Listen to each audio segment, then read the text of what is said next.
Bonjour à tous.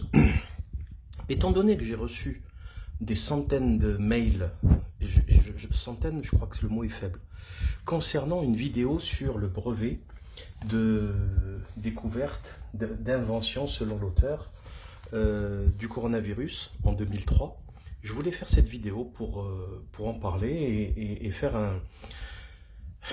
je sais pas, un conseil aux gens qui écoutent les vidéos sur Internet, faire très attention. Déjà que la situation est assez compliquée, c'est pas la peine de diffuser des fausses informations, etc. Bon, pourquoi? Alors là, ce papier, c'est un brevet qui date d'il y a plus de 15 ans et qui est en fait un brevetage du vivant.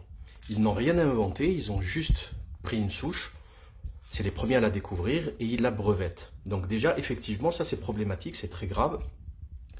D'autant que la maladie a disparu à l'époque et qu'il y a eu 800 morts et puis basta. On aurait dû éradiquer ce virus. Non, eux ils le gardent dans les laboratoires et après s'il y a un problème, une fuite, ben le virus il se retrouvera dans la nature. Mais bon, là n'est pas la question. En fait, les gens qui ont fait cette vidéo, ça se voit qu'ils n'ont pas les compétences. Le type il parle difficilement français, correctement français. France a écrit avec CCD, j'ai pas trop compris. Et surtout, il n'a pas les compétences techniques pour comprendre ce qui se passe. Donc il s'agit de virus, du coronavirus, responsable du SRAS ou SARS. C'est des virus ARN, c'est des mêmes virus que la grippe, mais bon, c'est des virus qui contiennent entre 28 et 38 kilobases, c'est-à-dire des petites molécules qui composent l'ADN ou plutôt l'ARN dans ce cas précis. C'est très technique. Moi qui ai fait beaucoup de biologie cellulaire, etc. Et il a fallu que je m'y remette pour comprendre, pour me remémorer tout ça. Donc ça va être compliqué pour des gens qui n'ont pas de compétences de comprendre ce qu'il y a là-dedans. Et en fait, rien de cela n'est vrai. C'est quelque chose qui a été fait il y a longtemps concernant une souche. Il y a 7 souches aujourd'hui du coronavirus, la famille des coronaviridés, etc. Il y en a d'autres aussi parce qu'en fait ça mute très vite. Bon, mais tout ça c'est des détails. Mais là où je veux en venir, c'est que quand le type il dit qu'ils veulent faire ça pour le fric et qu'il met le mari d'Agnès Buzyn et l'INSERM, les gars, on se calme. L'INSERM c'est un truc d'État. C'est pas, le pognon, il se fait dans le privé chez Sanofi, Gilead, Merck, Bayer, Pfizer. C'est là où il y a du pognon. Lévy, c'est un salarié de l'INSERM. Agnès Buzyn aussi, quand elle est au ministère, c'est une salariée. Mais c'est vrai que c'est une salariée aussi des lobbies dans l'administration. Les fameuses chaises musicales, j'en ai tellement parlé. Et donc, quand on nous dit que ça a été fabriqué donc dans un laboratoire, c'est une arme de guerre, les gars, vous avez déjà vu, franchement, réfléchissez une seconde, vous avez déjà vu une arme de guerre qui tue moins de 2% des gens touchés? Vous trouvez que c'est une arme biologique efficace? Je ne dis pas que ça n'existe pas. L'Occident a depuis un siècle développé les armes biologiques. Même s'il y a un siècle maintenant qu'il s'est interdit de développer les armes biologiques, il a continué à le faire. Que ce soit les Américains, les Russes, les nazis, les Français, que ce soit l'anthrax, le typhus, la peste, ils ont tous essayé d'utiliser d'ailleurs des armes biologiques et chimiques, le gaz sarin, etc. C'est des barjots, c'est des grands malades. Et après, bon, ils vont vous dire, on fait toutes ces recherches pour trouver des vaccins. Ça, c'est faux. D'abord, parce qu'ils n'ont trouvé aucun vaccin. Aujourd'hui même, on voit que ça ne sert à rien. Ils n'ont rien trouvé. Entre-temps, le professeur Didier Raoult a trouvé un traitement. Donc, concentrons-nous sur l'information du public. Il y a un traitement du coronavirus Covid-19.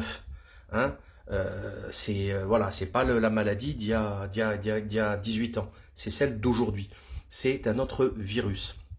Donc, concentrons-nous sur l'hydroxychloroquine, azithromycine. Voilà, au bout de 6 jours, la charge virale chute de manière spectaculaire. C'est en train d'être repris partout en France, dans divers hôpitaux, et dans le monde entier par les Américains, les Espagnols, etc. Donc, concentrons-nous sur ça. Et je le répète, je ne comprends pas comment on peut oser dire qu'une maladie qui tue 2%, qui a un taux de létalité de 2%, et c'est sûr qu'il va baisser ce taux de létalité parce qu'on ne diagnostique pas tout le monde. Ok ? On ne teste pas tout le monde. Donc si on testait tout le monde, je vous garantis qu'il y aurait beaucoup plus de positifs et le taux de létalité va chuter. Va chuter. Et c'est la stratégie que n'a pas voulu prendre la France. C'est ce que font d'autres pays, c'est ce qu'ont fait Taïwan, Hong Kong, Singapour, Corée du Sud, la Chine, etc.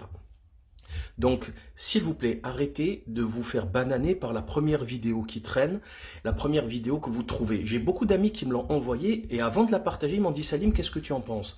Ça, c'est quelque chose qu'il faut faire. Il ne faut pas partager rapidement, sauf si vous connaissez la source, si vous savez que c'est quelqu'un de sérieux.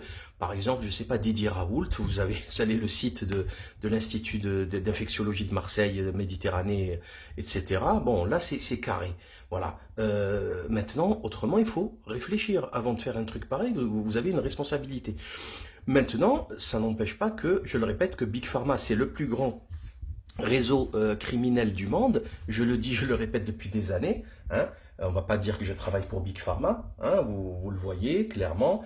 Peter Gutsch, un des plus illustres professeurs au monde, qui connaît très bien, qui dirige le réseau Cochrane, et qui vous explique comment l'industrie pharmaceutique a corrompu les services de santé. On l'a vu, on le sait, mais l'affaire du Mediator, le sang contaminé, le Vioxx, la Dépakine, le Distilben, le Prozac, il y en a tellement des scandales sanitaires qui ont fait des centaines de milliers de morts.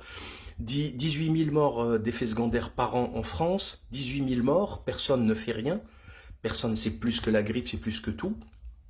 Donc, raison gardée, chers amis, attention à ce que vous relayez.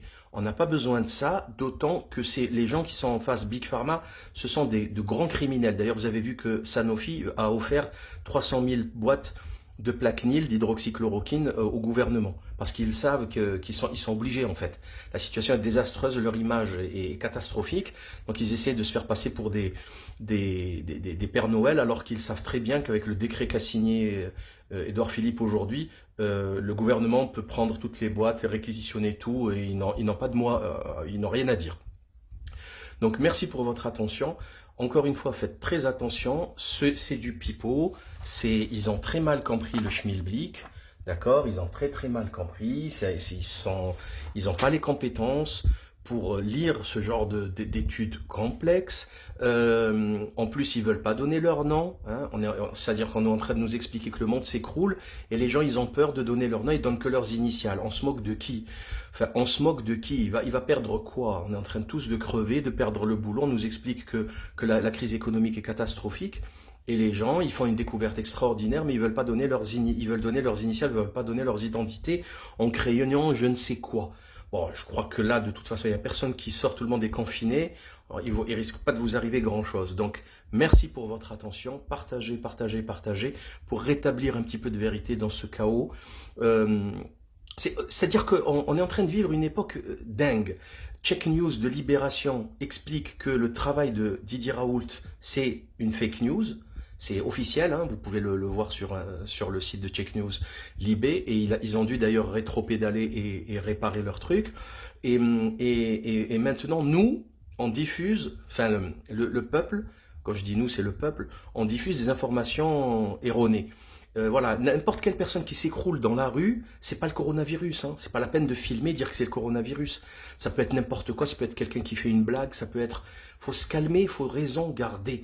Ça peut être quelqu'un qui fait une crise cardiaque, qui fait un malaise. Ce n'est pas le coronavirus, hein. Le coronavirus, c'est une infection respiratoire de type grippal. Ça tue pas les gens d'un arrêt cardiaque comme ça dans la rue. Faut se calmer. Voilà, les gens qui se sentent mal, à mon avis, ils vont pas marcher, ils vont appeler le SAMU, ils vont attendre à la maison. Donc voilà, et d'ailleurs il y a quelqu'un en Algérie qui avait fait une type de blague comme ça, où il a expliqué qu'il avait vu des gens par terre, et il a parlé pendant 1 minute, après il a dit « mais vous voyez, c'est faux, je vous dis n'importe quoi, faites attention à ce que vous faites ». C'est-à-dire à ce que vous partagez. Merci beaucoup, à très bientôt.